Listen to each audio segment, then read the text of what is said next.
শৈশব থেকেই গল্প বলতে পছন্দ করেন বলে শালায়লা পেশা হিসেবে বেছে নিয়েছিলেন সাংবাদিকতা। সংস্কৃতি আর খেলাধুলা দিয়ে ক্যারিয়ার শুরু করলেও ইমিগ্রেশন ও পশ্চিমা রাজনীতির উপর বিশেষজ্ঞ সাংবাদিক হিসেবে এখন কাজ করছেন তিনি। খ্যাতি কুড়িয়েছেন SBS নিউজ নেটওয়ার্কের হয়ে, এখন কাজ করছেন দ্য গার্ডিয়ানের রাজনৈতিক প্রতিবেদক হিসেবে। আমি রাজনীতি নিয়ে কাজ করি কারণ আমি কৌতূহলী, জানাতে চাই রাজনীতি কিভাবে সমাজকে প্রভাবিত করে। আমি যা কিছুই করি সবই পিপল ফোকাসড, জনগণের অধিকারকে সবার আগে আমরা প্রাধান্য দিই।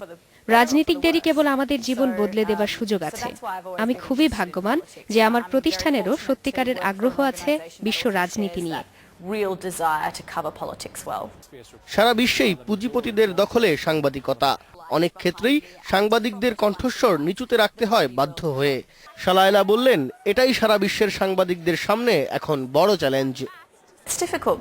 সাংবাদিকতা এখন খুবই কঠিন কারণ সারা বিশ্বেই সরকারের কঠোর নজরদারির মধ্যে সাংবাদিকদের কাজ করতে হচ্ছে। অস্ট্রেলিয়া কিংবা ইংল্যান্ডেও জনগণ কিন্তু মূর্খ নয়, তারা জানে আপনি সাংবাদিক হিসাবে শুধু সেটা প্রকাশ করেন। এর সাথে যেহেতু পেশাগত তৃপ্তিও জড়িত, তাই আপনি কোনোভাবেই জনগণের বিরুদ্ধে অসত্য বলে টিকে থাকতে পারবেন না। বিভিন্নভাবে সাংবাদিকদের উপর প্রচুর চাপ থাকলেও আমি মনে করি এখনো সন্তুষ্টিও আছে অনেক।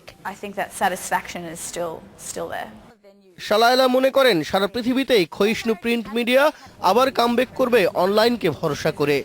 এমনকি টিভি সাংবাদিকতাকেও হুমকির মুখে ফেলতে পারে অনলাইন মিডিয়াগুলো। টেলিভিশনগুলোর উচিত ওয়েব পোর্টালের দিকেও স্ক্রিনের মতোই সমান নজর দেয়া।